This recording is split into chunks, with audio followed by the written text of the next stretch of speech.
Welcome to The Plain Truth. I'm your host, Plain, and each week we try to explore some of the mysteries and anomalies in the financial underbelly of the world around us. Joining us this week is Jim Willie, who's quite well known for his discussions in the financial markets and such, and a couple of friends, Gigi and Oolong Rabbit. Jim, are you there? I'm here. Glad to be with you. Thank you much for coming. And Gigi and Oolong, are you there? I'm here. I'm here, Plain.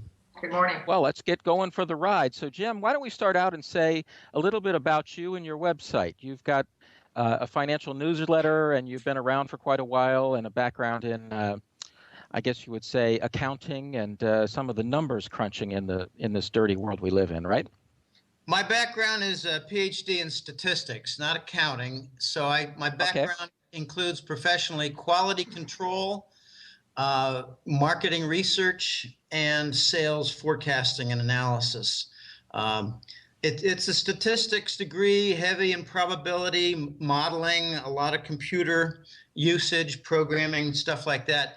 But it served as an excellent background for doing this difficult five-dimensional marketing research regarding the bond market, the bank systems, currencies, gold, and a good deal more interlaced with some queer politics, the geopolitics. So my newsletter is 9.5 years old now. In April, it'll be 10 years.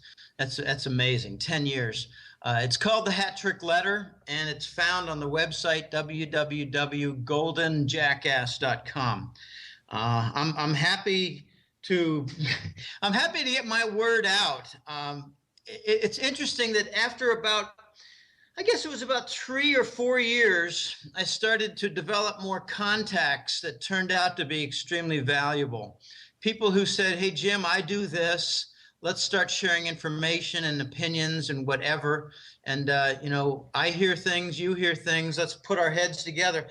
But then in the spring of 2008, I had a significant increase in my contact base. I call him the Voice.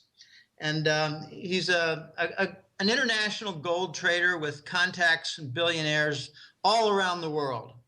And he's turned out to be a very valuable tip source.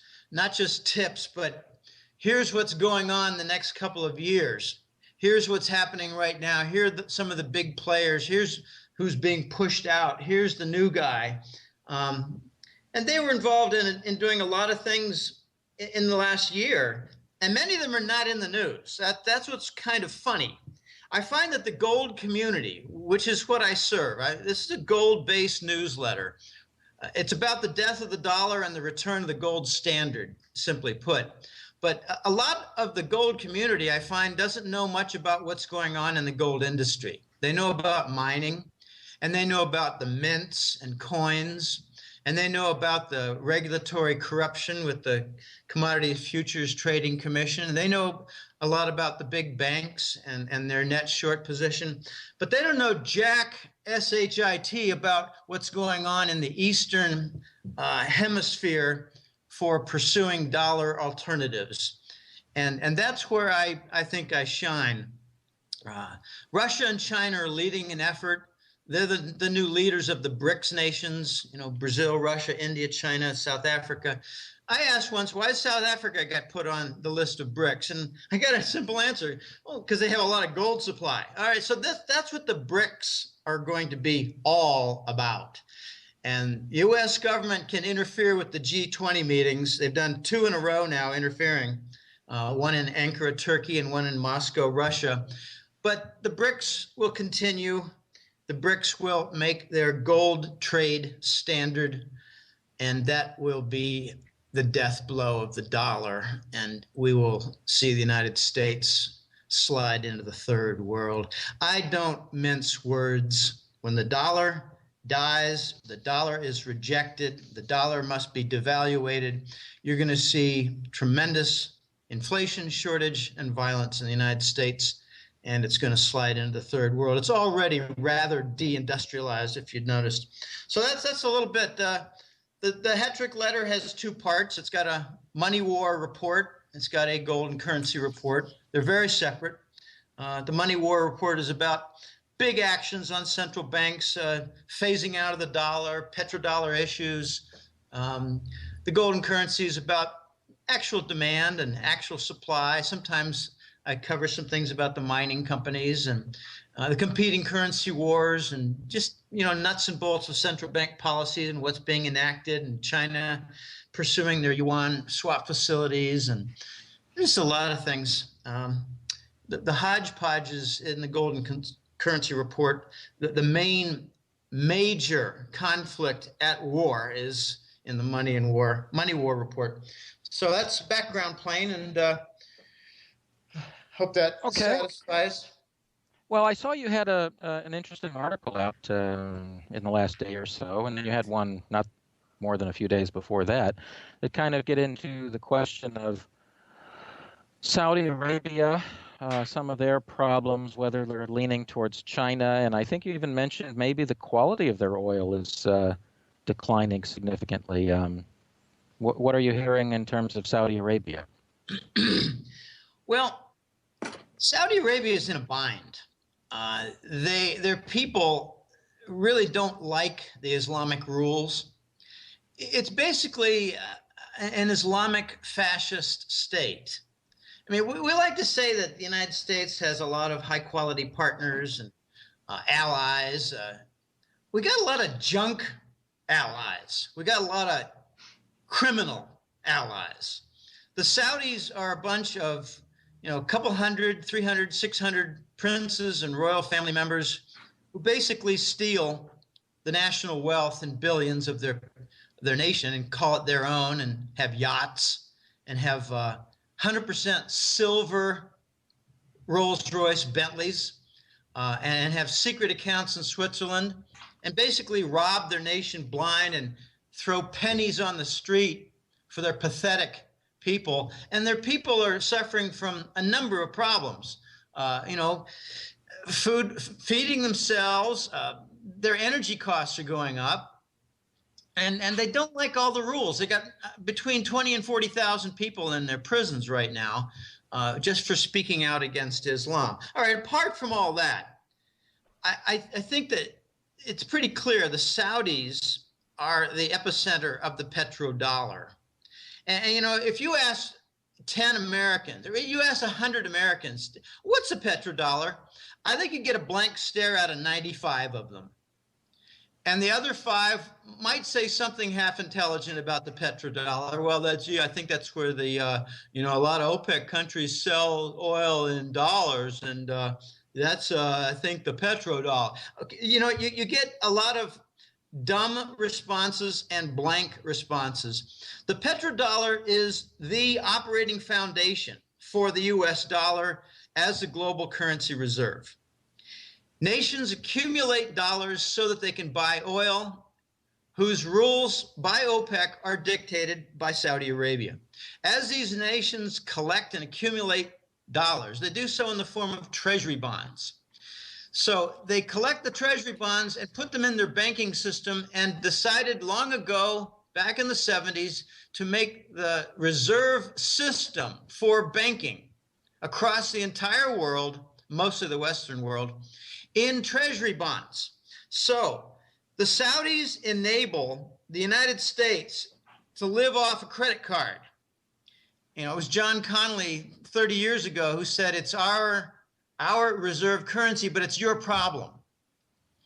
Meaning that the United States can build up debts and just shove it down the throats of the rest of the world and say, you must finance it with treasury bonds because it's in your banking system as its foundation and backbone. So trade has dictated reserves management in the banking system. The petrodollar is key to it. And I think that because it just can't survive. The U.S. finances are very weak. Our $1 trillion, I made a forecast in late 08, early 09 that we're going to have consecutive $1 trillion deficits. And that turned out to be the case. I got a string of very big forecasts. I got about 19 or 20 big correct forecasts since 05 and 06 and 07. I got 1 or 2 that are incorrect. So if the U.S. has deep financial debt problems, and relies on the Fed and its monetary inflation and that QE. I hate the name QE. It's hyper monetary inflation. That's what QE is. So if U.S. government has to rely on hyper monetary inflation and bond monetization, meaning print money, buy the U.S. Treasury bonds, print more money, buy more Treasury bonds, it's 40 billion or 80 billion a month. I think it's more like 200 billion a month if you count all the derivatives that they monetize, like interest rate swaps. So the petrodollar cannot survive with the U.S. Jim, a quick question with this, though. I mean, we know about the petrodollar, right? Perkins, in his book, Confessions of an Economic Hitman, I mean, he's in interviews talked about, he was part of the deal that made the petrodollar set up. But I guess, isn't it being, or hasn't it been replaced in a sense with the tomahawk dollar standard? I mean, in other words, the U.S. controls the sea lanes with aircraft carriers and satellites and things like that. And that really, it's just pure force at this point, not as much oil, because the oil market is much, much more diversified now than it used to be, right? Yes, I wouldn't call it the tomahawk standard. I would call it the SWIFT standard and the aircraft carrier standard. Well, that's what I meant. I said aircraft. I mean, it's really the aircraft carriers that have done the trick. Well, unfortunately, Russian missiles are so darn good these days, the standard looks like it's running into trouble. Well, yeah, I'm glad you brought that up, because the Tomahawk in the 80s and early 90s was the premier missile that ruled the roost, and that's not the case anymore. In the late 90s and right around 2000, there were some demonstrations for the Russian Sunburn missile. And, I've got a couple of really good friends, and they're smart people. And they told me back in August of 2004, we're going to have a war against Iran, Jim, and you better be better ready for it. And you better, talk about it in your newsletter. I said, no, there's not going to be any war. Have you ever heard of the Sunburn missile? And they said, no, what's that? I said, what's the reason why there's no war? It's the Peacemaker missile from Russia. Then in August of 2005 and August 2006, August 2007, August 2008, always seemed to be the end of the summer. I get the same kind of messages from the same group of friends. Well, we haven't had the war yet, but we're going to have it this summer, this winter, this autumn. And I say, why? Did the Sunburn missile go away? No, but there's going to be war. You'll see. And I keep telling him, no, you'll see. The Sunburn missile has now a big brother called the Onyx missile, ONYX. And these two missiles are faster and more accurate and have longer ranges than the cruise missile, which has not been upgraded. I hate to say it, but we seem to be full of amateurs running U.S. foreign policy, and we're coming up against a fierce Russian wall. And the Saudis are coming up against the same Russian wall. I don't think the Saudis are pursuing China. I think the Saudis are arguing with the Americans, running up against fierce Russians, and will fall into the Chinese hands. The Chinese have big petrochemical projects already. It's been a year now since their big project right off the Red Sea. It's on western side of Saudi, not the Gulf, not the Persian Gulf. So there's already a significant amount of Chinese yuan floating in through commerce. I think the Saudis are very soon going to announce that it's perfectly fine to sell our oil and receive money in payment with Chinese yuan. They're already taking some euros, not much. They're taking some yen, not much. Some British pounds, not much. But I think it's going to just all fall apart pretty soon because the Saudis are pissed off. Now, if you're wondering, gee, who's responsible for what's going on in Syria? It's largely Saudi Arabia. If you follow up by wondering, who's responsible for the chemical weapons usage in Syria? The answer is Saudi Arabia, our allies. And where'd they get it from? From a British corporation.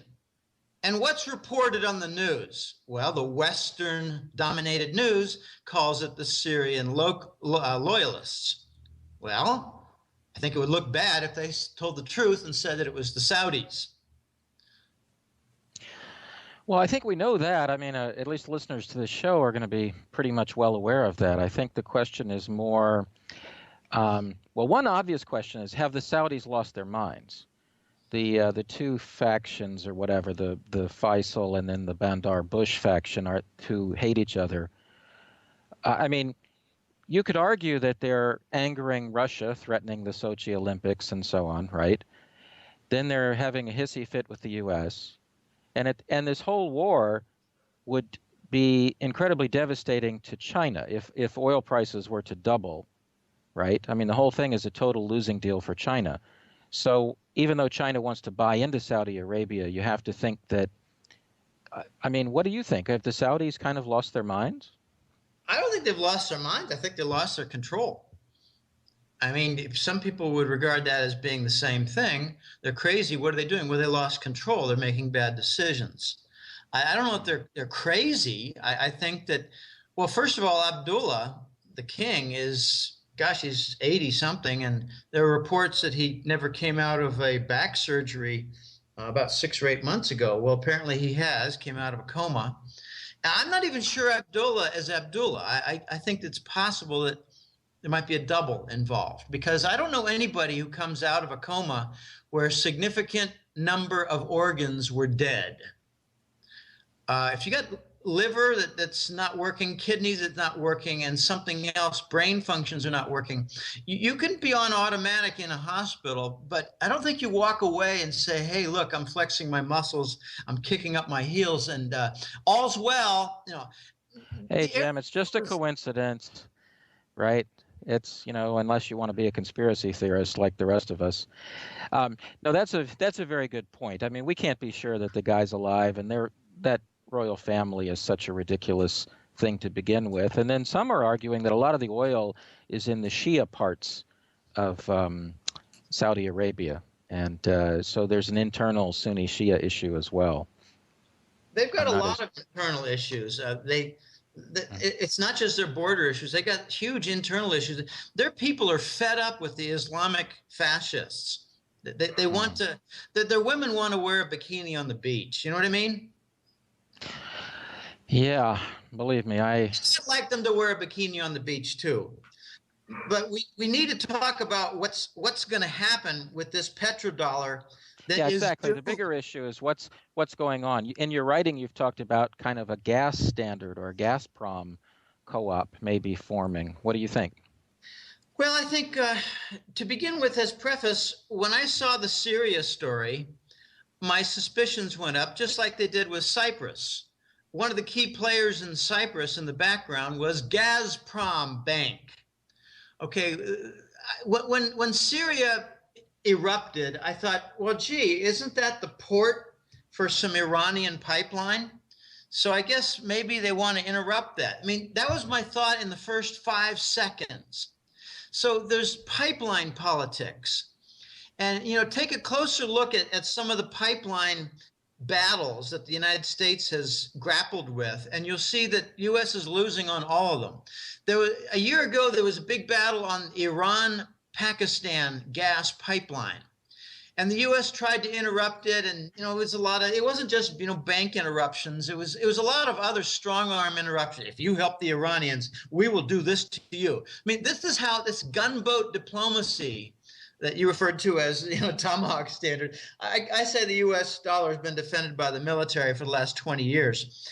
But I started looking closer at Syria and realized that Russia is the big beneficiary, because if the Iran pipeline, I call it the Shiite pipeline. I mean, I like to be funny. I like to be clever. But if you look at the parties that are involved in the Iran pipeline that would end up in Syria, it's the Shiite element of Iraq, and it's the Shiite element of Syria. And who would control it? It would be Gazprom and Russia. Where would the gas go from Syria port but Western Europe? Notice that England backed off in support militarily for the United States in actions against Syria. I think they got a phone call from the Kremlin and from the CEO of Gazprom saying, what the hell do you think you're doing? I mean, what are you going to heat your homes in England with? because we're going to cut off that 25 or 30% supply, overnight. Wake up. So the British backed off and the U.S. found itself isolated. One of my big forecasts for the last year or two has been that the U.S. is going to be isolated all across the board. Now, back to Saudi. Saudi is in control of OPEC, clearly. I mean, the OPEC leader is, I think his name is Nabal or something like that, but he speaks for OPEC. I think it's going to be phased out. OPEC is going to be phased out as being on the margin because the pipelines are mostly gas. They're organized by Gazprom, and even the Israelis have a contract for their Tamar floating platform in the Mediterranean to go into the Gazprom supply network. Even Israel will be supplying Western Europe. As Western Europe becomes more dependent on the Gazprom gas, they're going to start looking east and not west. They'll turn their back on the U.S. and they'll start not taking orders, but they'll start cooperating more with meetings and, summit meetings on commerce and rail delivery and, liquefied natural gas and commodity supply with Russia. They already do to a great extent with Russia. But I think the Nat Gas Co-op, which has got Qatar, Iran, Israel, and Russia, and Turkmenistan, a very big gas producer, Turkmenistan, old Soviet republic. These nations form the core of the Nat Gas Co-op. And what I say is it's going to form a ring of gas pipelines that serve as a noose around the petrodollar and render obsolete OPEC. And then comes the big problems for the U.S. economy and U.S. Treasury bonds as the petrodollar slides into obsolescence and a new chapter is born.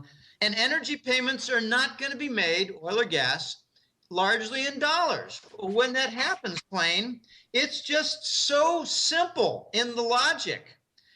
If the nations of the world are not going to pay for energy in U.S. dollars, the vehicle being treasury bonds or treasury bills, they're not going to need it for their banking systems. Their reserves management is going to diversify out of the treasury bonds.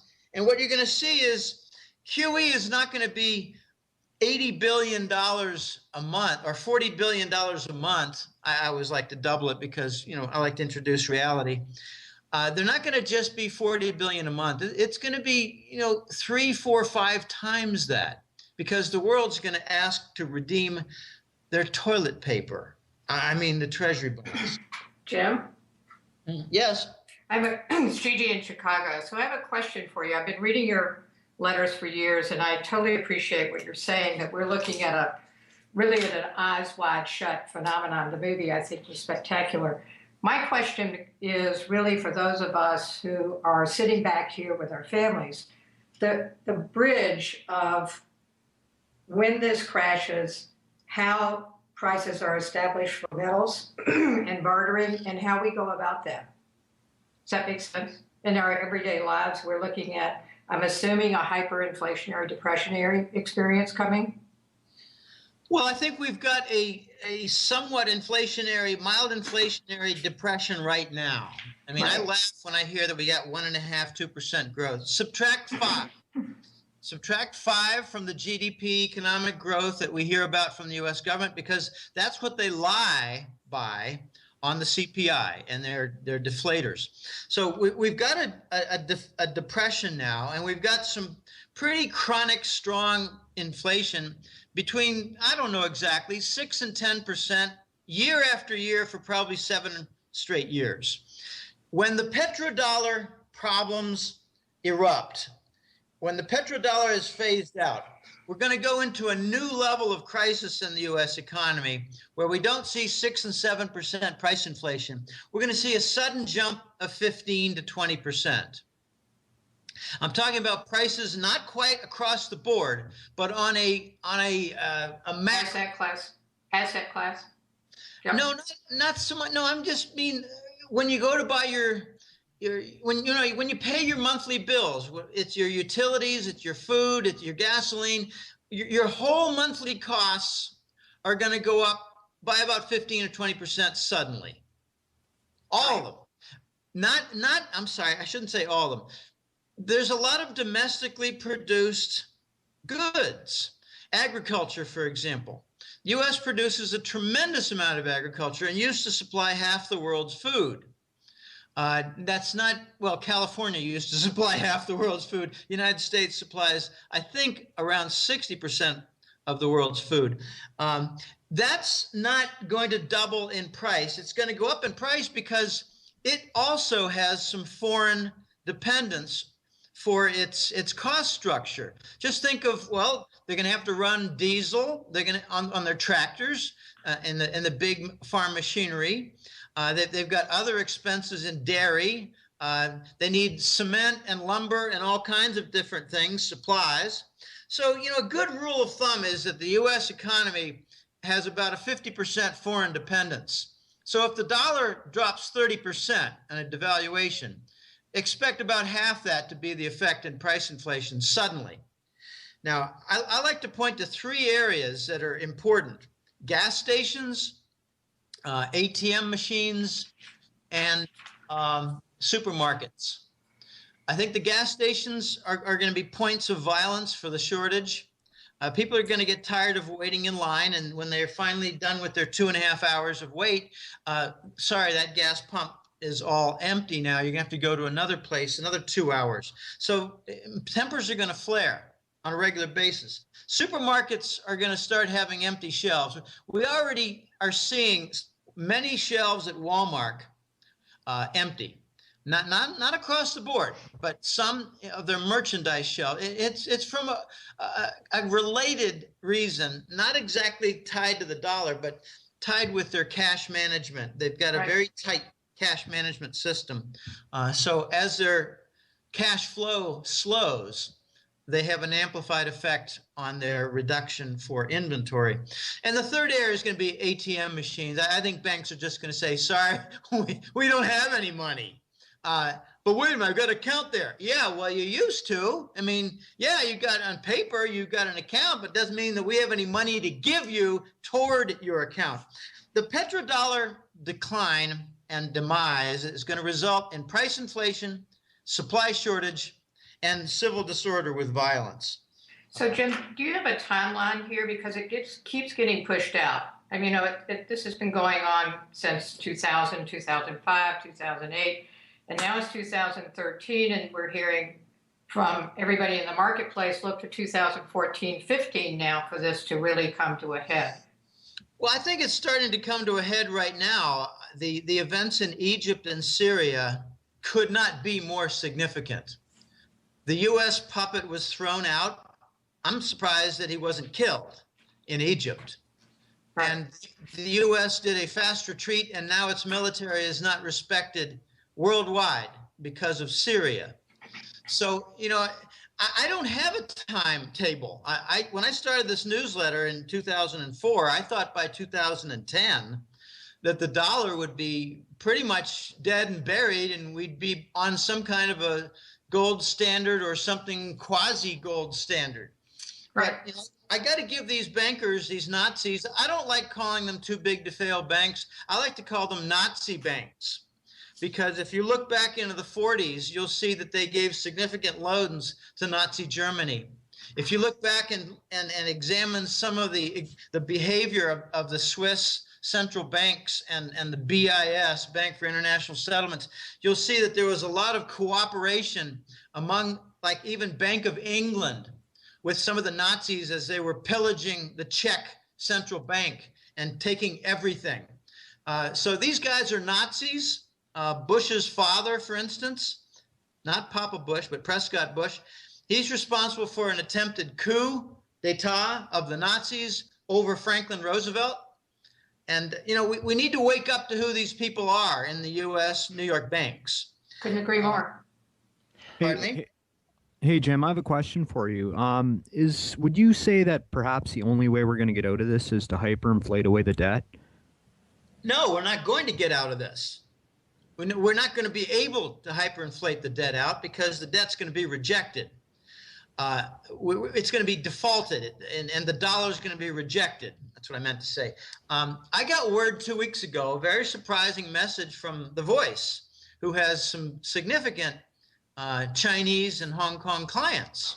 I'm talking about multi-billionaires. I'm talking about agents who work for the People's Bank of China. I'm talking about really big billionaires in Hong Kong who like to collect gold. He said, Jim, the Chinese have already made plans for writing off $1 trillion in U.S. Treasury bonds.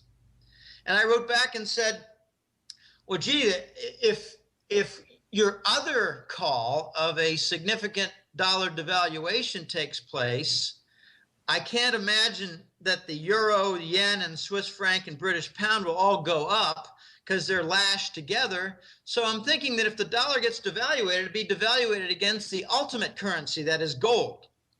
And he sort of gave a tacit agreement, but he's coy at times. And when he's involved with specifically, directly in things, he likes to be a little bit more quiet. He'll throw something out and let me comment on it. And if he doesn't contradict it, it's probably true. And he'd just rather not talk more about it because he's involved.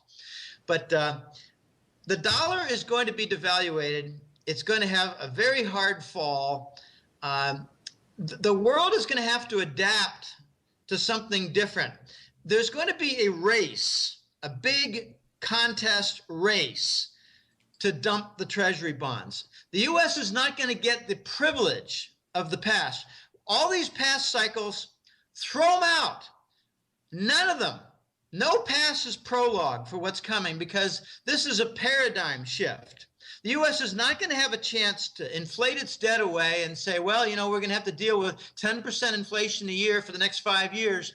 We don't have any significant growth. We don't even have an economic recovery. We don't have a housing recovery. We have insolvent banks that are toppling right now from interest rate derivatives. JP Morgan just sold its entire tower and plaza property to a Chinese property conglomerate. I think they got a margin call. Now the Chinese own the biggest gold vault in the world, located underground at the JP Morgan Plaza called One Chase Plaza. We're not going to get a chance to inflate our way out. We're going to default.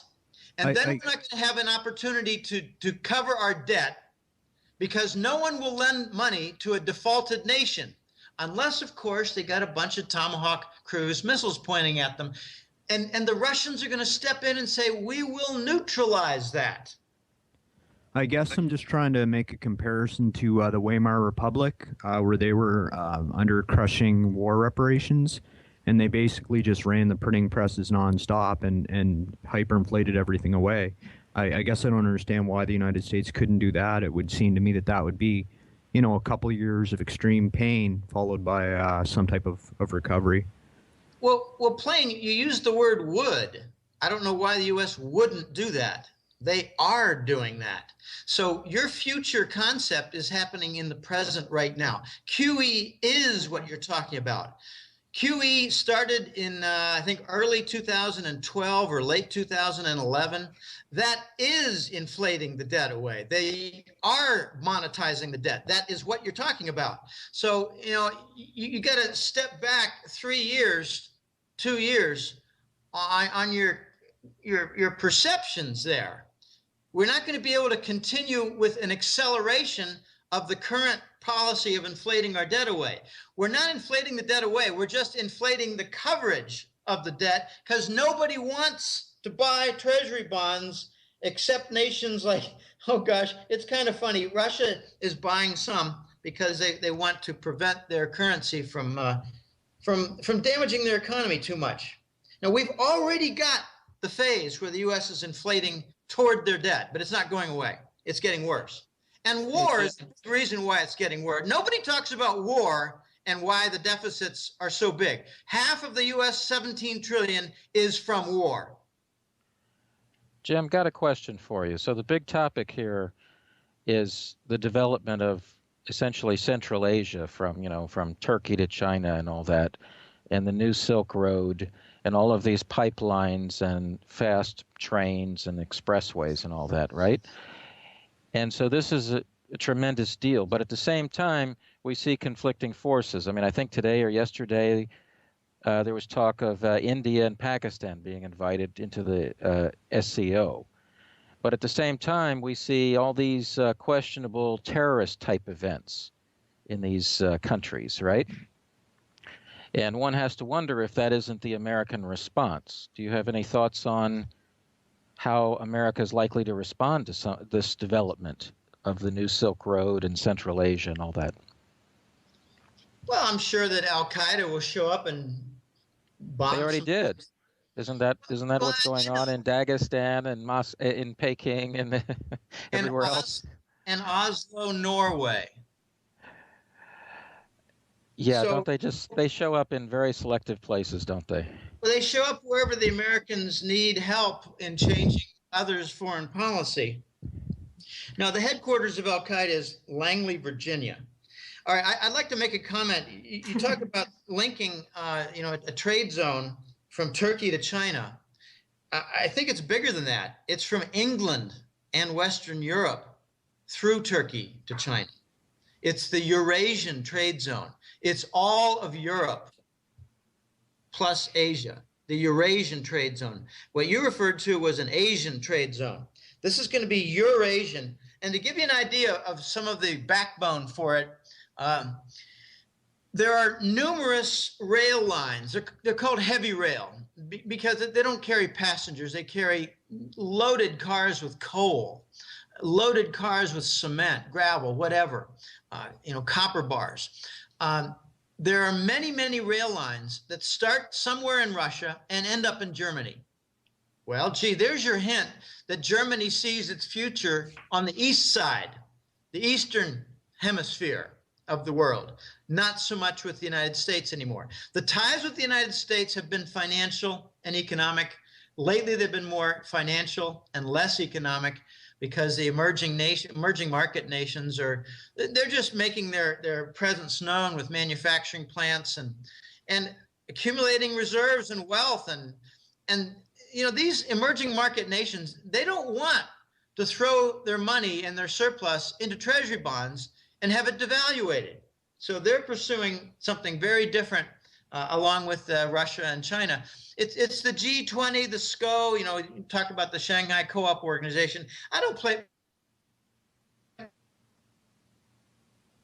because they're the ones making big decisions. They're the ones making the plans for gold trade settlement. They're the ones that are inviting Iran to participate with the energy flow. They're the ones who are inviting Turkey to supply gold as intermediary to counterparties who wish to have, on a net basis, gold trade settlement.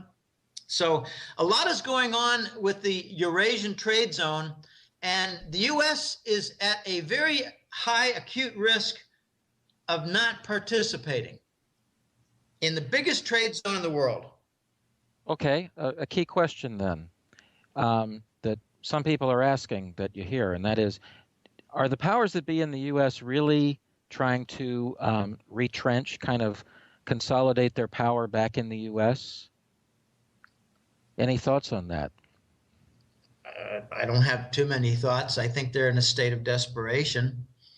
Well, they got a lot of money invested around the world. They can sell shares. They can.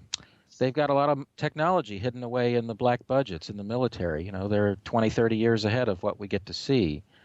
So I realize that. They've also got a good deal of people on the ground disrupting foreign economies. Their foreign policy pretty much is now involved in securing supply.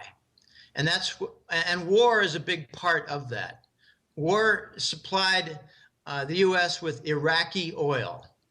And, Americans don't know anything about what's going on with U.S. military policy and agency policy, the security agency policy. But Iraq, because of the war in Iraq, we forced the abrogation of Iraqi-Russian contracts and Iraqi-Chinese contracts. And we took all of the oil supply. All right, so there's a motive with Iraq with oil. It's pretty plain. We've got a lot of other policy. We do various things in Egypt. We do things in Pakistan. We've got a foreign policy in Pakistan run by drones with men sitting in San Diego and Tampa, Florida, who are killing civilians. That's part of our foreign policy now. It's wonderful. It's just wonderful. It's spreading democracy. 2 years ago, you take a closer look at some of the foreign policy. We didn't like how Norway refused to help the British banks when they were in their time of need. The Norwegians own I don't know, $800 billion pension fund. It's largely a North Sea oil surplus fund. And they didn't want to pitch it into London. Next thing you know, we had an Al-Qaeda event in Oslo with, once again, a lone crazy gunman. How many lone gunmen do you need to see before you conclude they're not alone? It's not possible. You're correct. Well, they're spaced by time, Gigi. That's the funny part. You talk to intelligent American folks and they say, yeah, but that was 8 months ago. Well, yeah, it's the same coordinating team. You could make an argument that John Lennon is part of the victim list. You can make a long list. I was 11 years old, 12 years old, 11 years old when Kennedy was shot. And I thought, lone gunman? I don't think so. I'm only 11. I don't think so, Daddy. That doesn't make any sense. And then they killed Ruby. I'm sorry, Ruby killed Oswald. And I thought, oh, okay, that's like a bad movie, Daddy. The guy he was a double. Killed. So the lone gunmen are getting killed. You know, you take a close look at the grassy knoll in 63 in Dallas, and you got about 30 mysterious deaths of witnesses who were on the grassy knoll in Dallas in November of 1963. Now you got mysterious deaths of witnesses at the World Trade Center from September of 2001. These people are good. They're killers. Jim, some people might argue that the people at the top of the pyramid don't give a crap about the West anyhow, when they're actually imploding it by design, whereas maybe, say, some people lower down the tier want to hold on to the reins for a bit longer. What do you think about that theory? I think it makes total sense. I learned about 3 years ago that in order to put on I don't like, NWO. I don't like getting specific like that. I just call it a global fascist state. In order to impose the global fascist state, you need to knock off the bastion, the leader of freedom. You need to knock off the bastion, the cradle of capitalism. Russia? No, it's the United States. Just kidding. Sorry, I was joking. Yeah, I know. Back in 1985, the U.S. had a lot of respect globally. As a friend of mine said, you could put a British flag on the back of a camel crossing a Saudi Arabian, pathway, and nobody would touch it. Now they urinate on it. So times have changed. I think I call them the castle dwellers. I try not to mention their names, but David Rockefeller is one of them. David Rockefeller is a 95-year-old, 94-year-old Satanist, and they have their plans. And I think their main plan, starting around 1990, was to wreck the United States. And Bill Clinton had a nice part in that. He hired Robert Rubin, and they, together with the help of Papa Bush and the CIA, they helped to raid and gut Fort Knox. If you want to kill the U.S., first thing you need to do is the standard MO for Nazis: steal the gold from their central bank. How many examples did we see in World War II of stolen central bank gold? Yet nobody seems to understand it's the same bloodline that stole Fort Knox. So they stole Fort Knox, got rid of the basis for the dollar, and then, gosh, let's outsource industry. The Bush administration, followed by the Clinton administration, never got in the way of outsourcing industry. Why did Germany do the opposite? The Germans did something different. They said, we're going to take our labor unions, bring them all together, have a national forum here, and really hack it out. And what they agreed on was a 15% wage decline with some benefits reduced, and they did not shed their industry. And they keep getting They keep accumulating a trade surplus. The United States did the opposite. We got the corporate band together who talk with the White House, the Clinton-Rubin gang, Clinton-Rubin-Bush gang. These guys are working together. I don't care what political party they are. It's the bankers versus the non-bankers, the people versus the bankers. It's the old argument. Eventually, the people were going to oppose the bankers, but we started. But they're outsourcing industry, and your listeners need to understand what was the motive for giving China the most favored trade status. Why were they given most favored nation status in 1999? I struggled with that for about 5 or 6 years. I had a hard time just accepting, low-cost solution. When I looked at the low-cost solution, my immediate second thought was, yeah, but where's the legitimate income going to come from in the United States economy? And I heard, you've got the rising assets from the stock market and the housing industry. And I said, well, that's bubble dependence. That goes away in 4 or 5 years. So I concluded that around 2007, 2008, when the housing market declined, the banks would be ruined, and the U.S. would enter a depression and not get out of it, even with 0%. And so far, that's turned out to be correct. But let me answer my own question. Why were the Chinese given by the U.S. government leadership? Why were the Chinese given most favored nation status with a promise of tens of billions of dollars in foreign direct investment to build manufacturing plants and industries all across China to capture it and exploit its cheaper labor? Why? Because China lent Wall Street a lot of gold to keep this thing going even more. They bought a few more years of time, promised the Chinese that in 05 or 06 that they would give back the leased gold.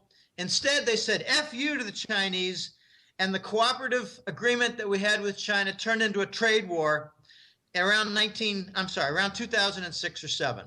Precisely when the gold was due. They call it Mao Zedong era gold. And there was some silver in there too. So the U.S. made itself an enemy, and I think that something much, much bigger is going on than just the U.S. being clamped down and smothered. I mean, if you look at the Fed policy, and this is not recognized by even 3% or 5% of economists. QE, the bond monetization, kills capital. So when they say they're going to keep the bond monetization going and the lax monetary policy going until there's a U.S. economic recovery, what they're saying instead is we're going to keep the QE monetary policy where we're monetizing bonds until the default of government debt from economic collapse takes place, because it's killing capital. And how is it killing capital? I mean, this is so basic to economists, but they're basic harlots working for Wall Street banks and the government. Is it possible, Jim, that Pardon me? Is it possible, Jim, that the Fed could need a bailout? Is that at all a possibility? Would that even be part of the process? No, nothing's going to bail it out. They're bailing it out now, and it's not working. Both you guys seem to be saying or hoping that something's going to come to the rescue of the United States. And I'm saying, just curious if that's part of what's in the unwinding of the QE that's coming up. No, You're saying it's not going to happen. The Fed is that rescue team now, and it's failing. Right.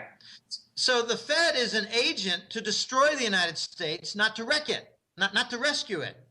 QE wrecks capital. It kills capital because the natural response to such rampant inflation is to hedge against it with hard assets, which means the cost structure goes up, profit margins decrease, and capital is turned off, retired, liquidated, sold, and killed. The Fed is not rescuing anything.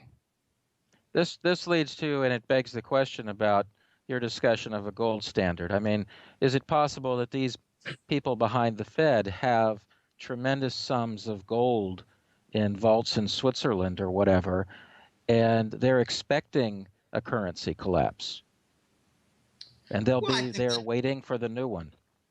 I think that's part of it, but anyone who believes that the same I call them Anglo bankers. That includes New York. New York and London bankers, I call the Anglo bankers. People who assume that the Anglos are going to be in charge of the next chapter, I think are fools. No, I didn't say that. I'm in I know. Asia, and I don't I take that view, but I'm just saying, from their narrow perspective, um, they don't care about the citizens in the U.S., right? So that's not the issue. The issue is how long can they maintain the game, and they know it's a limited lifespan, right? So, but they do have whatever the amounts are. You talked about the Nazi bankers earlier and how they plunder gold, like maybe Libya's gold, right? exactly. Well, those are the guys we're talking about, right? Yeah, but I think they want to retire. I think that they've got their resorts in Switzerland. They've got their locations in Haifa, Israel. They've got their getaway in Paraguay. I heard 6 months ago that the number of airlifts going from the United States to Paraguay increased tenfold in the last year. They're already making their getaway. I think what they're doing is they got a sandbag plan for the United States to destroy the capitalism, to destroy its liberties. So there's no more beacon of freedom. There's no more cradle of capitalism. And then this global fascist state can attempt to take over, where these Anglo elites are going to be retired with their children, and they're going to have their big bank accounts in gold. Now, Jim Sinclair pointed out at a Toronto conference, it was March in 2009. I know that because I had a friend who was there. And he came back and said, Sinclair just made an announcement. He was nervous when he said it, and he let it be known that he was uneasy talking about it. And he had delayed in discussing it. But the counterparties for all the big four banks in the United States, and add Barclays in London, so these big Anglo banks are short gold. Well, who's got the long counterparty position? A lot of them are private accounts from Wall Street and London banker executives. They're not the bank's positions. They're the executives' private offshore bank positions. And then there's another side, and it's the Exchange Stabilization Fund, which gets no press at all. That's a big, big intervention fund managed by the Department of Treasury. And they've got a lot of the pro-gold, long gold counterparty position. And a lot of counterparty position for many other different things, like the German stock market or French stock market or Financial Times British stock market. But this is very complicated. I don't think that the Anglo leaders in the banking elite are planning to take control the next chapter. I think they're going to pass the baton to Russia and China and ask that they can be not killed in return. Good point. That whole scenario was just terrific, because I've wondered about who the longs were in the market as well. Thank you. Well, I don't have all the answers. I try to piece things together, but it's extremely difficult. And what I've heard was that there are a number of different Asian organizations that are pursuing the Anglo bankers right now. And they've got a list of 500 that they want to kill or disappear. So, the Anglo bankers might have a hard time struggling in Switzerland, Israel, and Paraguay. Hey, Jim. They might not be left alone. I don't think they're going to be allowed to live on the Cayman Island. They're not going to be left alone. There are too many people who hate them. And this is getting so weird that the criminal organizations like the mafias, the Japanese Yakuza has been hired for a long time to do Western dirty work. The M organization out of Israel, they've been doing dirty work for decades. But there's another organization, it's called the Triad. They're out of Hong Kong. They're deadly. And they've been even invited to come here to Costa Rica to maintain the peace between the Mexican drug lords and the Colombian drug lords, to protect the Chinese interests here. So, is that the White Dragon Society? Or is that different? Well, the White Dragons have been hiring the Triad. The Triad is not the White Dragons. The Triad is a crime organization that's been around for 40 years or more. Maybe 300 years. I would say 4,000 if that's just. You might be right. I'm showing my ignorance here, but they've been prominent in the global games far more than just a regional basis for over 40 years. And I'm hearing that they're being hired more and more by significant groups who want to get things done. And when I heard 3 months ago that they were hired to come in to keep the peace between the two big factions fighting over Costa Rica. And by the way, Costa Rica is a huge trafficking center from South America to North America. Trafficking, and I mean, I hate to say, but I've heard stories of trafficking in women. I know of a fellow who has, on 3 different occasions, been accosted by the sister of a missing woman who went out on a Chinese yacht off the coast for a week of fun and frolic, drinking and sex and whatever, for a nice big payday like $1,000, except they never came back. So there is some trafficking going on. It's not just money and drugs, but the women is that's a much smaller piece of what Costa Rica is all about. Costa Rica is very big into drugs and money.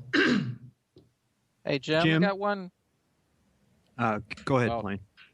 Okay, I'll give you mine.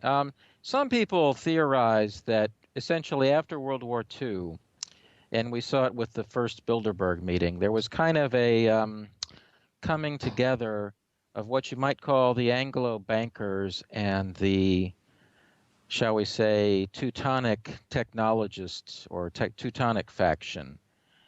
And that maybe there's kind of a divorce between the banker faction and those who, let's say, control the military black budget, so to speak. You know, the stuff in space and you know, the stuff at the bottom of the ocean and all that other stuff. And I don't know if you have any thoughts on that, but superficially, there's a bit that could make sense out of that. The weapons are getting so good that maybe those in charge of the weapons just feel like they don't need the bankers anymore.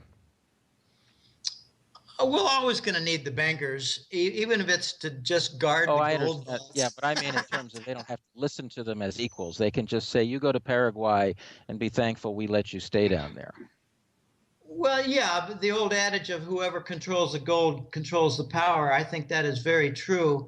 And now we're starting to see that there's some ancient Chinese families that are coming forward with a tremendous amount of gold, and some of the stories are very real. Okay, when I got really close and had, I don't know, 3 or 4 long conversations per week with The Voice, this is back in 2009, late 2008 and 2009, because this is when he gave me a month pre-warning. I got a tip-off a month in advance of Lehman falling. He actually asked me, Jim, there are 3 companies that they're gonna die. Can you guess what they are? And I said, were you talking about out of New York? And he said, yeah. And I said, well, Lehman Brothers, this is back in July and August of 2008. I said, well, Lehman Brothers credit default swap is really going up fast. I think that Lehman's going to die and it's going to be a victim of the mortgage bonds. He said, okay, you got one. And I said, well, the Fannie Mae stock is down 90%. I've been talking about the housing market, going to hell, and I think a big victim is going to be Fannie Mae. So I think Fannie Mae is probably going to be a second dead element. And he said, yeah, you got 2. And I said, I don't know the third. And he said, well, it's insurance. And I said, I don't know, Nationwide, it's not on my side. We joked around. And he said, no, that's not it. I'm not going to tell you what it is. Well, it turned out to be AIG. In the subsequent conversations, after everything fell apart, we talked a lot about how the U.S. government debt was going to face enormous pressures toward default. And I said, well, they're going to move it right down to 0%.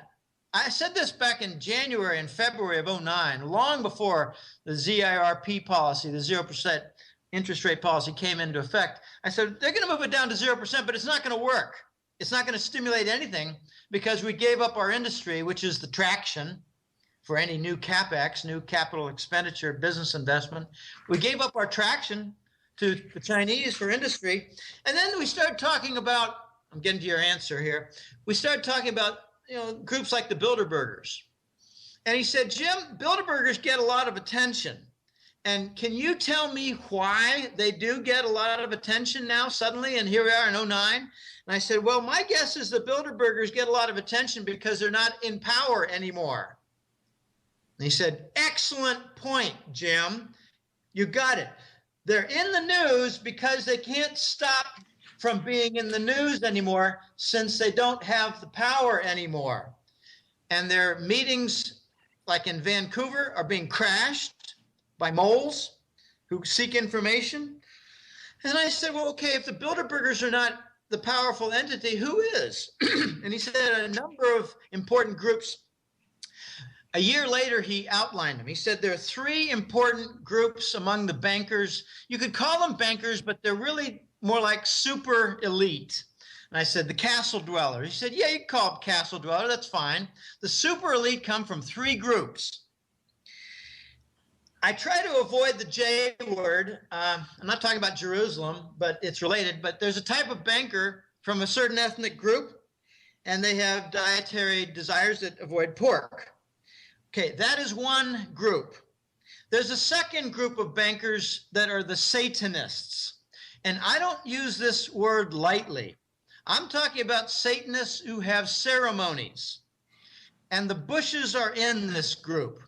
I'm talking about satanic ceremonies and child sacrifices. Take a close look at Sandy Hook. And I will not say one more word about Sandy Hook. The third group of sick bankers in the super elite is the narco barons. And that includes Bush, whose personal wealth, along with his son, is something on the order of $3 to $4 trillion. He's not on the Forbes list because he's told Forbes, don't put me on the list. No one wants to have, none of these guys want to have questions of Bush when he's going to the supermarket or whatever. Gee, I heard you have $3 trillion. Where'd you get all that money? Well, the answer is $1.03 from Afghan heroin goes to the Bush family. All right, back to the three groups. So you got the non-pork bankers, you got the satanic bankers, and you got the narco bankers. There's a conflict among all three. They don't like each other. They don't get along. The two satanic and the non-pork bankers, they get along better, but they hate the narcos because they think that they're Johnny-come-latelys. I love that phrase. These narco barons became trillionaires too quickly. It didn't take them 100 years. It didn't take Bush 100 years. It took only 1973 with Air America, the other motive for the Vietnam War. The Cambodian Triangle. Did you know, listeners, that there were more tonnage of bombs dropped in Laos and Cambodia outside Vietnam than in Vietnam during the war? And the U.S. military likes to say, well, that's where the supply routes are coming from. No, that was for the battle for control of the Cambodian heroin triangle. Why did the U.S. delay its entry into the Yugoslavian conflict after Tito died? Clinton announced in 93 or 4, we're not going to get involved in a domestic dispute. Then later we did, because we captured the Eastern European heroin market and made sure that the Chechens did not get it all. Now you've got Afghanistan. So the three pieces are there: Cambodian Triangle, Bosnia, and Afghanistan. U.S. controls 90% of the world's heroin. What about the chivalric orders? Do you put them in there? The black nobility crowd from Venice and Knights of Malta, Knights Templar, Teutonic Knights? They're all in the mix, and I just don't know how it all ties together, but there's some strange things going on right now. I've been told that the Asians are giving orders to the Vatican. The Asians ordered that Benedict retire early. The Asians dictated that the fascists, you can look at the Vatican and people who I talk to, I say, are you aware that the Vatican has a lot of bankers? Oh, you mean in addition to the cardinals, do they work for the cardinal? No, the cardinals work for the bankers. And take a close look at the cause of death for John Paul II, in office for 30 days. He was murdered. 33 days, wasn't it? Okay, he was murdered. So why this sudden cleanup at the Vatican Bank, Jim?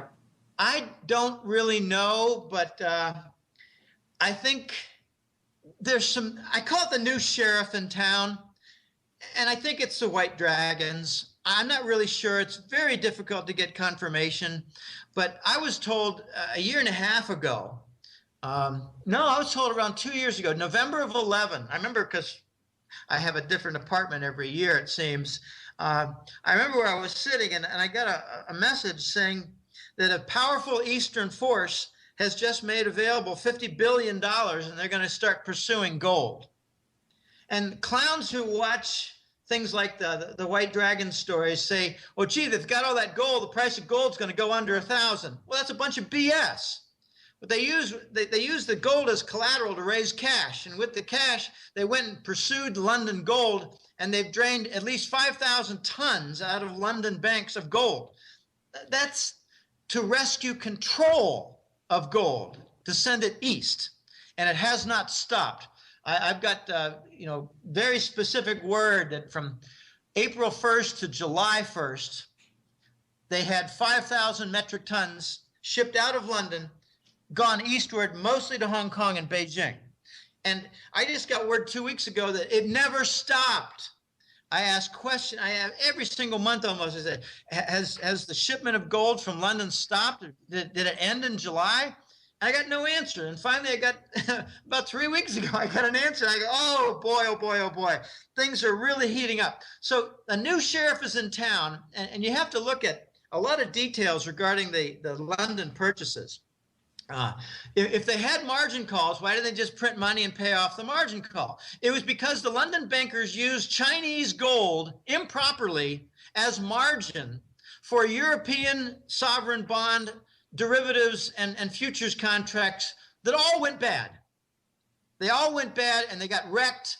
So the Chinese stepped forward and said, all right, we're going to enforce the margin call.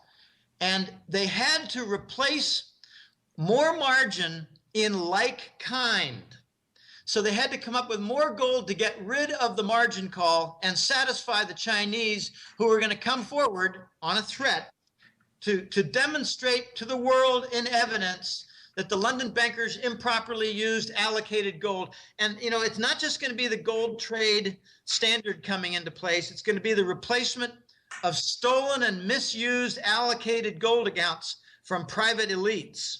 And, just take a look at Central Europe. It's mostly Switzerland, but there's been a lot of pilfered gold in Swiss private bullion banks.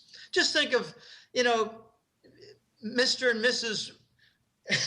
Dusseldorf, and they've got $150 million, and $100 million is sitting in gold bullion. Well, sorry, Mr. and Mrs. Dusseldorf, you don't have that gold anymore because your criminal bankers that you had been trusting for 70 years in your family sold your gold and replaced them with paper certificates. They're going to have to replace that. And we're not talking about a few tons. We're talking about at least 20,000 tons of improperly used allocated gold. Maybe over 40,000 tons of improperly used gold. And some of this improperly used gold was in London. And that's part of the 5,000 tons that has continued. We're talking about something on the order of 1,000 tons a month or more.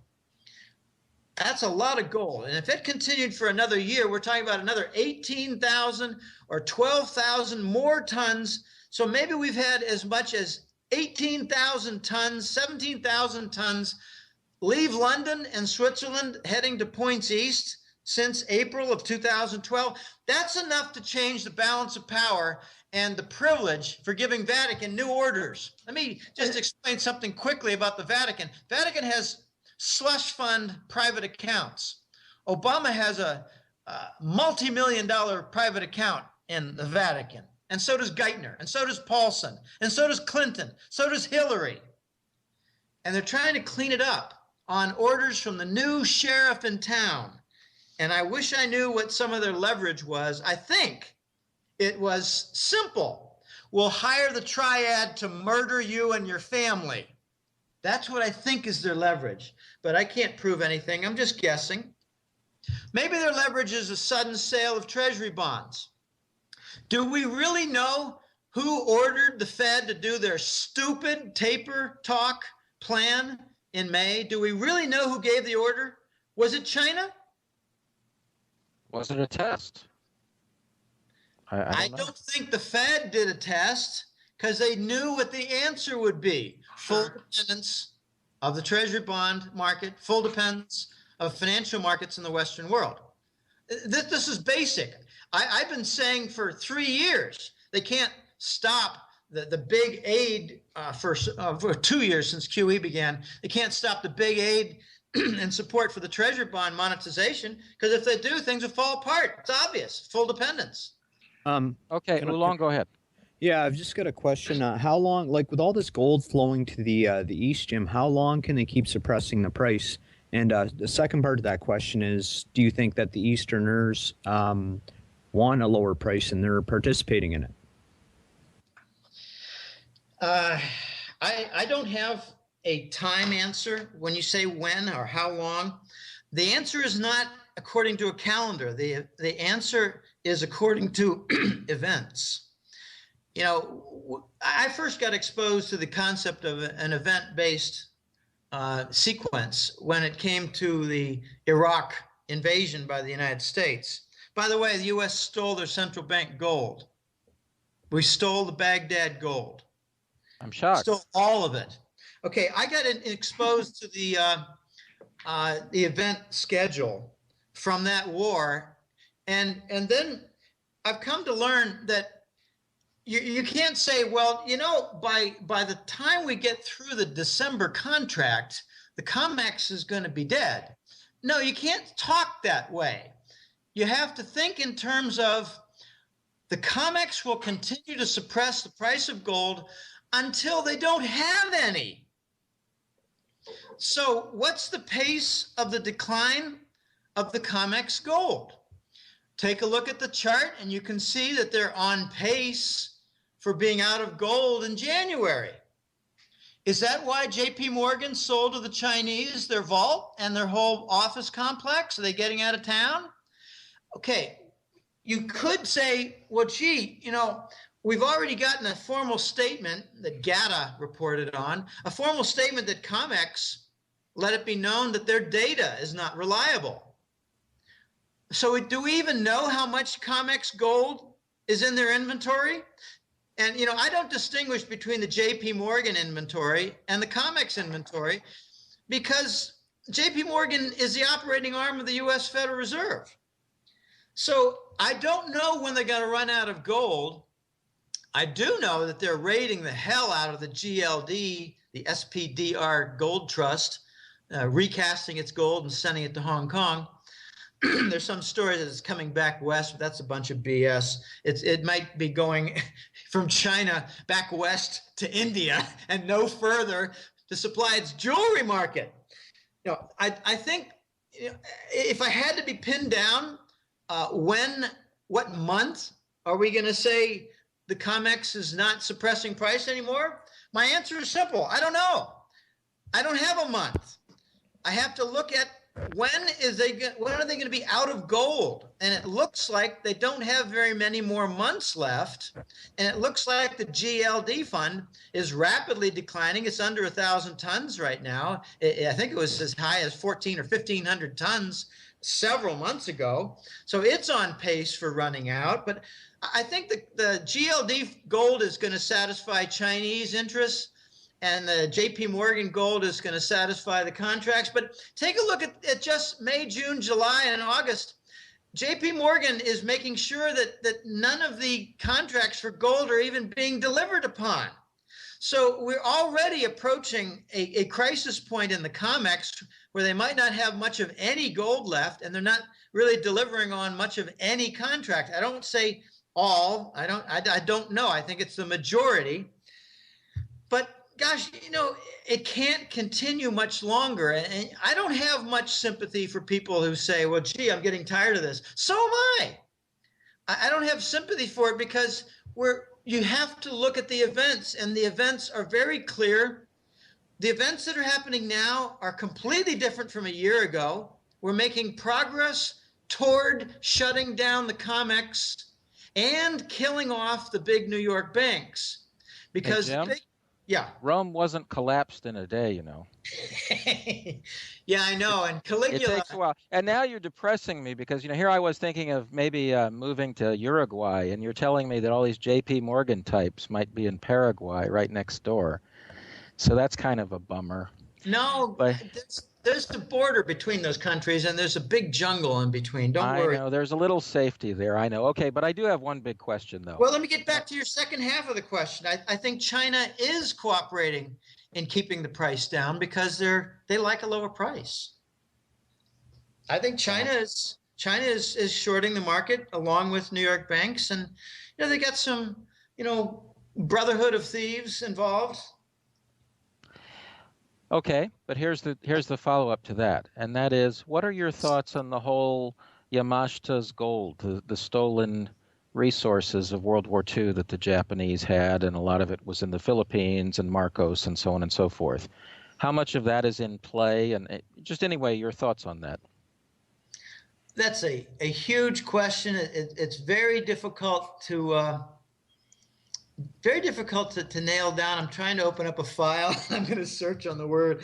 M-Fund is all of the corruption in Japan after World War II has the stolen loot as being a key element in it. Yeah, well, this has got many different sides. I actually have 3 different sources that have nothing to do with each other, all independent of each other, who confirm that the White Dragons have $100 trillion in gold bars. It's roughly, I don't have exact figures. It's 10 to 20 times what Fort Knox held. It's an enormous supply of gold. Apparently, some people were murdered in order to reveal where in the Philippines it was located. A lot of people were murdered when it was hidden, so that when the big hillside vaults were created, all the people who built it were murdered. The Yakuza had a hand in some of that.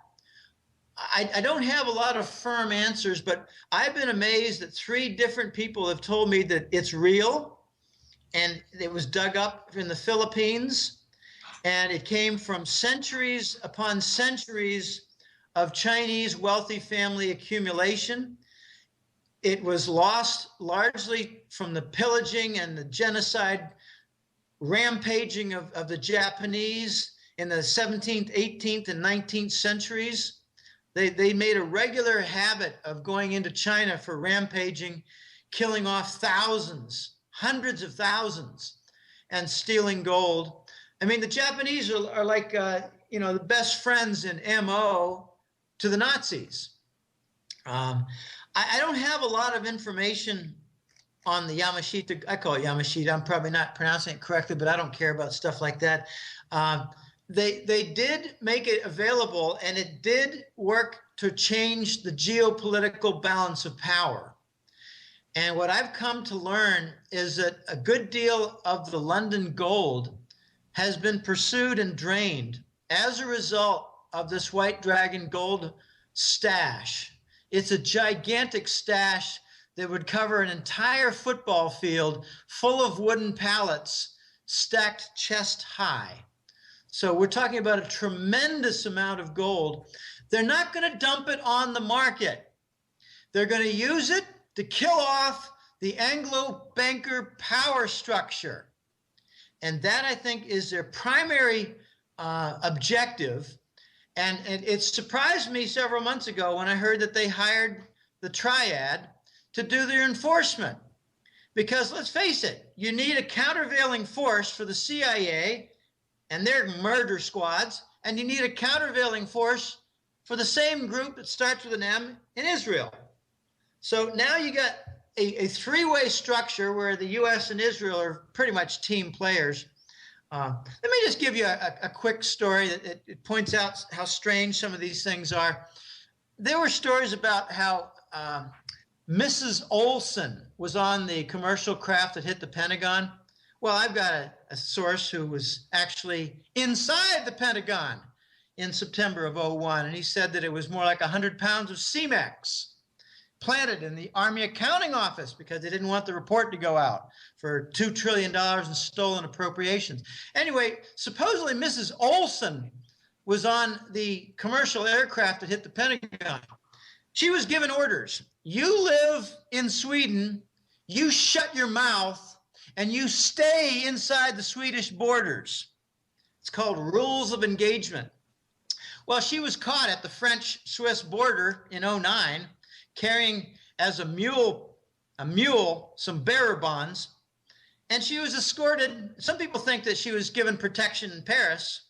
No, she was handed over to the M boys out of the Israeli group, where she was shot in the head because she violated the rules of engagement. She did not stay in Switzerland. She got bored after 8 years. Poor lady. Well, now she can sleep in a frickin' coffin. These guys operate with very serious rules of engagement. And I don't know what rules are going to be applied to these Anglo bankers, but I'm starting to hear from more than one source, undersea Caribbean prisons. So that was my third source to confirm the White Dragon enormous cache of gold. He actually told me in June, I told through a friend, he told through a friend that in June of 2012 that they had 450 mid-level bankers in the Caribbean undersea prison. And I said, why mid-level? Because they're not high enough ranked to be protected as directors and VPs, and they're not low enough ranked because they know what was going on. He said, yeah, they're not low enough. Low people don't know where money is moved and offshore accounts are located and scummy operations take place. Well, I got an update in June of 2013. Same guy, same contact friend.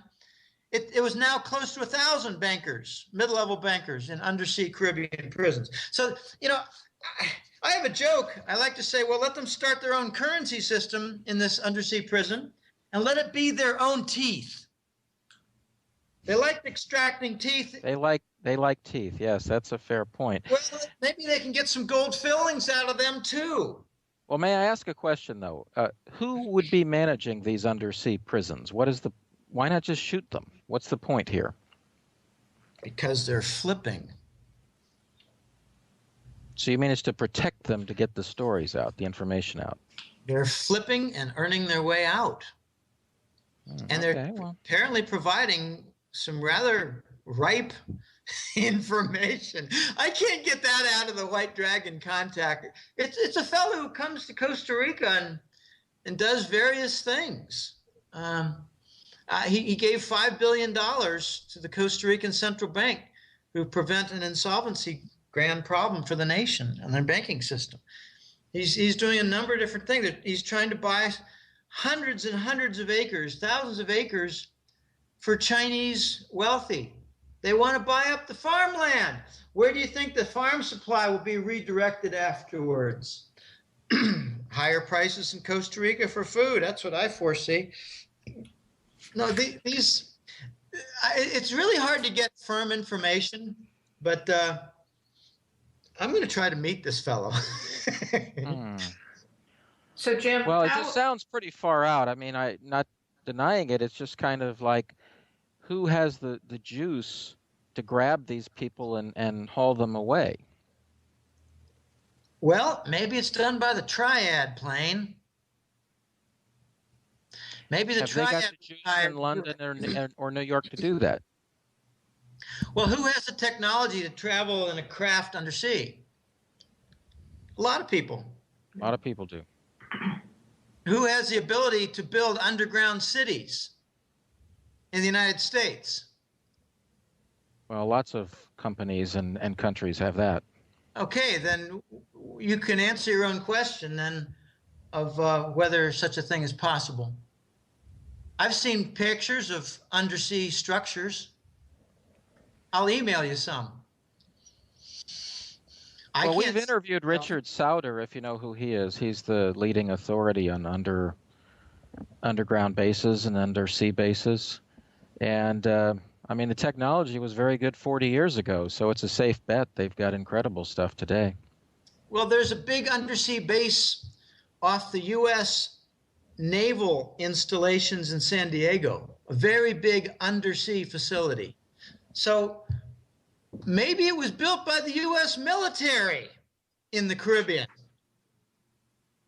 Maybe it's for docking with submarines.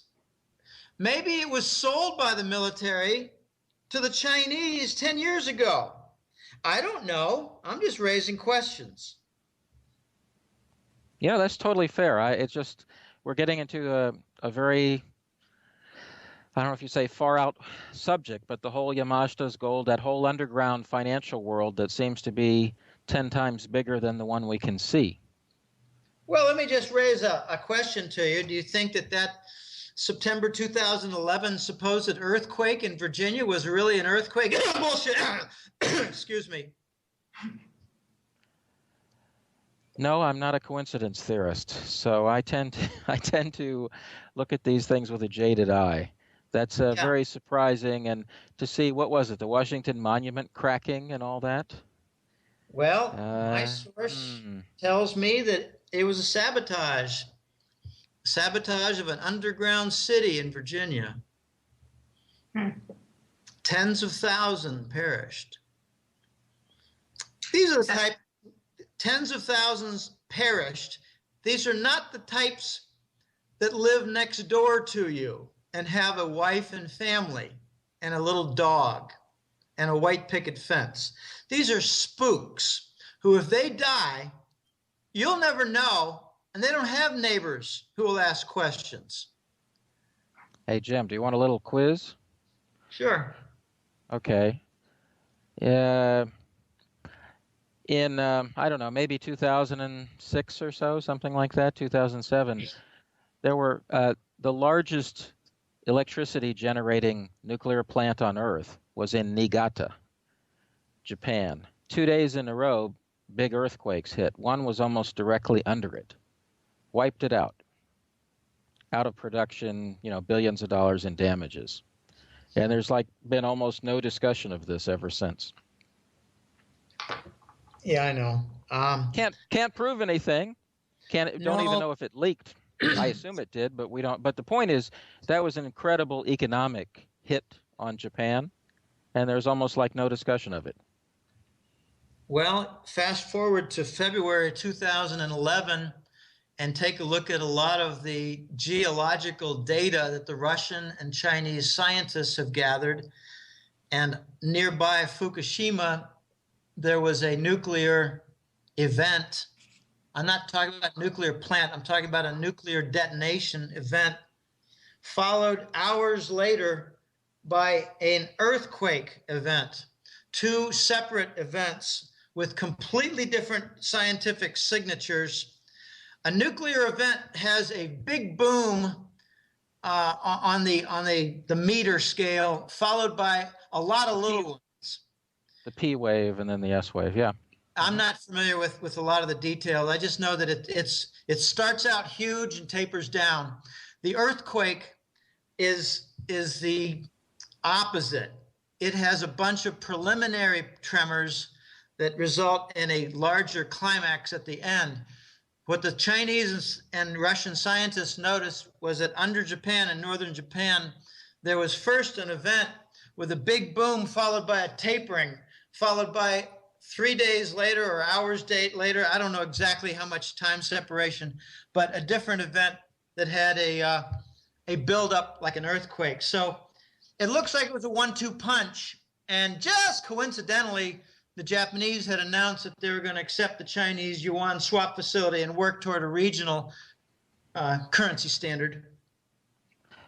Well, Jim, I'm in Japan, and I remember after it happened, something like a week or so later, there was a sporting event in Russia, and there were reports out on the internet that Putin essentially gave a speech there, and he said, how tragic it was that Japan was attacked. And then maybe a month later, there was a sporting event that I have seen the video of, and you can see on YouTube, where there was an ice skating event, and it had a traditional Japanese performance, and it broadcast the seismograph of the whole thing. And a lot of people commented that this seemed incredibly strange. And in it, by the way, the text of the song, the ancient Japanese song, goes along the line of, it's so terrible to face such an attack. And a lot of people, again, commented that in Japanese, you really wouldn't use that kind of phrasing for it. It would be a natural disaster, not a natural attack. So it might have been a message by Putin, essentially saying, look into this and reevaluate who your friends are. Can't prove it, but I'm just saying that's a little tidbit if you're interested. Oh, I don't lay any blame on the Kremlin for the Japanese nuclear plant events. Yeah. Well, it's certainly a big deal, but a lot of that Yamashita's gold, or Operation Lily is the other word used for it. A lot of that money, I'm sure, is all over, buried in the mountains of Japan or the bottom of Tokyo Bay or God knows where. And so it's still in play to some extent, and I think that's really messed up their politics in many ways. I would love to know what portion of the Yamashita gold was stored in the Philippines and what is outside. I would love to know. I'm going to try to find that out. But I tell you that those three sources that I have on the White Dragon gold hoard, they're very tight-lipped. They tell things when they want to. They don't tell things when they're asked. That's not the way it works with them. So, I kind of knock on their door and say, anything you're at liberty to tell me? And then sometimes they throw me a few crumbs at my feet. But I'm grateful. Well, it's hard to approach some of these people, as you said. They say what they want to say. But anyway, the issue of Asia is a huge one. There's no question. It's the economic development. If you travel around, a lot of Americans don't do this anymore, but if you travel around Asia, you just see tremendous economic progress everywhere. Yeah, they believe in capitalism. The United States and the West believes in socialism. Capitalism builds capital, builds wealth, starts jobs. Socialism kills wealth, kills capital, and forces unemployment. So we've come full circle. The joke several years ago used to be that the Russians and Chinese are very much devoted to capitalism, which the United States has given up on. We don't even know what capitalism is here. In fact, we got some stupid clowns who believe that the Federal Reserve is printing capital. Well, come on. The U.S. doesn't have anything resembling free market capitalism. I mean, everything is a cartel, rigged systems, really. Well, I realize that. I know, but what I'm referring to is a level of ignorance that's astounding, where they believe that the Federal Reserve, by printing money, is printing capital. We don't even know what capital is anymore in the United States. Economists have very little concept of capital. They're very good at telling you the effect on the economy for more handouts. Hey, Jim, have you ever watched the guy Mark Dice on YouTube with his videos going to people? Like, he would go to them with an ounce of gold, a coin, and say, if you can guess the price within $100, you get it free. Anyway, he would ask for other things, most ridiculous things, but people don't know how many states there are. They don't know who the president is. The list goes on and on of how dumb the public can be. My favorite is that the capital of Germany is France. That was on a Jay Leno show. It's the same theme. Where's Vietnam? I don't know. It's somewhere in Africa, I think. Oh, he would do this with starting wars, like, now that we're involved in this war against Iran, should we attack China because China's next to Iran? Right? And people say, absolutely, we should, right? And China's a Muslim country too, so they're both bad Muslims, right? One of the funniest along the same lines was a guy on a California boardwalk Might have been Long Beach, I don't know. But he was going from one person to another to get them to sign a petition to eliminate the Bill of Rights. And that might have been Mark Dice, because he liked to go to the beaches in Southern California. That's an example. Go ahead. Well, that's a perfect example. Get rid of the Bill of Rights. One of them, I think maybe did one that we should get rid of elections until President Obama dies, that kind of thing, right? Yeah, well, I paid attention to the preamble before they signed. He would say, well, the Bill of Rights has been around for like 240 years, 230 years. It's getting a little antiquated, and we really need to update it. So would you like to sign a petition to get rid of it? And a dozen people did. And then finally some guy who looked about 60 said, no, why would I want to get rid of the rights? And then the interviewer said, well, congratulations. You're the first person today to realize this is not a good thing. We live in a land of idiots. Well, that's the story. So in other words, it's not just that capitalism's falling apart. It's that common sense or education or things like that have kind of fallen apart. Well, if people want to learn how to become wealthy, what they probably do is sign up for not Section 8. There's a type of housing that's government dependent. If you want to become a millionaire, start a business where the government's your main customer for housing. I mean, it's just incredible. We've lost our concept of capitalism, and our economists have no idea anymore on how to explain what's going on with the economy and the requirements for a recovery. They don't know that a recovery comes from more capital formation. It's not from handouts, you economist morons. You don't give more handouts and put money in people's pockets. What a moron concept. You enable them to start businesses, cut back on government regulations and just red tape for company formation, make it easier to borrow money for well-conceived business concepts. No, we have no idea what business is. We have no idea what capitalism is anymore. It's becoming a farce. Hey, well, Jim. Jim, oh, go ahead, Gigi. Sorry, I want to go back to the kill-off Anglo banker structure. I know we're running over. And we talked about the taking of actual personnel. But how are they going to do that in the marketplace? Are they playing games where they lure, as you suggested, the bankers, the traders in, the high-frequency traders, and then they come around the back door and take it out from them? The retrieve gold, for instance? Well, payment? I don't have a great answer to that, but I do have something that sheds light. I have one client who's from San Francisco, and in the summer of 2012, we had a few conversations, and he said, Jim, I want to send you a piece of information. It's a list of 965 bankers who've lost their jobs. And I said, okay, are these mid-level bankers? He said, well, there's some vice presidents, there's some executives in there, but it's mostly mid-level bankers, yeah. And I said, so if a bunch of bankers disappear, could they be on this list? And he said, well, I don't know that a whole lot of people would miss the mid-level bankers, so maybe, I don't know. So, when 960 bankers lost their jobs, not a whole lot of people were able to say, well, yeah, I knew 5 of them. They were working with, Citigroup. I didn't know any. And I might have maybe one friend who knows some bankers who lost their jobs, but there are a lot of people who are losing their livelihood, losing their income. And if they were to disappear, would you even know it? So I don't know how these people are being disappeared. I think they're just being taken. They're being arrested by Interpol. I've been told that the White Dragons have hired Interpol.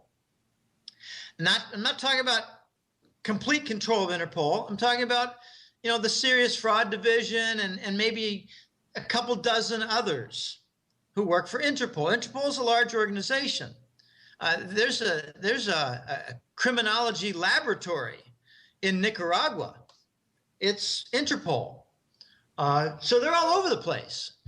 I don't know where they're snatching people, and I don't know what they're doing. I don't know what kind of questions, but I know what my agenda would be. If I snatched a mid-level banker, I would like to know who has the counterparty risk on all these naked shorts.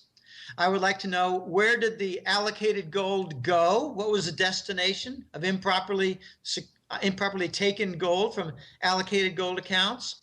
I would like to know, what are some of the details of the GLD fund and where that gold is going? I would like to know a lot of different things. I would like to know details on, say, fake gold bars that happened under the Clinton-Rubin administration. They not only stole Fort Knox, but they replaced them with fake bars, a lot of them. And a lot of them went to Hong Kong.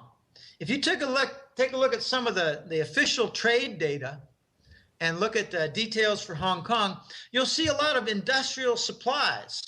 That category just sticks out like a big fat sore thumb. I mean, it used to be, like $20,000, $30,000, $40,000 a month. Well, suddenly it's $1 billion, $1.5 billion a month, $2 billion this month. It's, I think, for reinstatement of fake gold bars. I heard it got so bad they had to remelt and recast most of the gold that they're importing, Jim. Well, yeah, but that's to change the identity of where it came from. That's not to get rid of the tungsten. That's to get rid of all the evidence. Oh, okay. It's recasting. You take a bunch of GLD gold that has bar numbers, bar lists, all the IDs, and you don't want anyone to find out in the future that it came from GLD improperly. So you take all the bars, you take it to a Chinese or Hong Kong refinery, and you get it recast. And also, they don't like the sizes. They don't like ounces. They like certain sizes. They like 1 kilogram bars and 5 kilogram bars. In the U.S., they like 1,000-ounce bars, which is, I believe, about 60 pounds. That has no metric equivalent. So they're getting rid of the serial numbers and the King's weighting system, the avoir du poids, ounces and pounds and crap like that. Gosh, I'm so embarrassed when I say, well, I can't think in terms of meters. I think in terms of inches. Oh, what are you, stupid? That's what I get here. Let me just think in terms of yards, and I'll just call them meters in my head. But I'm at 83 kilograms. Their scales at the gymnasium, they don't have pounds. So I'm wondering, am I under 180 yet? So I have to convert. It's 81.7. I have to get under 180. I have to get under 81.7 kilograms. So, okay, I can convert, but it gets really tough when you see a price per liter of gasoline and you want to convert it to gallons. It's basically multiplied by 4 and then take 5% off. We're antiquated. I think long ago, 200 years ago, some people had a plan to keep the U.S. isolated because they were going to kill it off later. That statistics training comes in handy, huh? Well, you got me on the wrong foot there, starting off saying I had an accounting background. I don't know jack about accounting. Sorry about that. Statistics. I have a graduate degree, PhD in statistics from Carnegie Mellon, probability in statistics. The thesis topic of the asymptotic distribution of the convex hull of a spherically symmetric random sample. So I am very well versed in statistical modeling, stochastic processes. I used to be in charge at Staples headquarters, in charge of their seasonality calculations. So when the U.S. comes out with their chronically readjusted, seasonally adjusted unemployment, I challenge it with experience and knowledge. We used to have a rule. I was in charge of the seasonality coefficients, which were handled regionally across the U.S. for different, Easter and Christmas was different in Florida compared to New York, so different regions. We had a rule. Don't change your coefficients for seasonality more than once every 3 years. I did one after about 3.5 years. What do they do in the Department of, Bureau of Labor Statistics? Every month, every 2 months, to handle extraordinary events like hurricanes, Hurricane Katrina. No, we handled Hurricane Katrina at Staples. It was called a singular event. And it was a singular event overlaid upon the standard seasonality, which does not change much. So It's how they alter and deceive on price inflation and job creation with crap in there, Hey, Jim, constantly adjusted.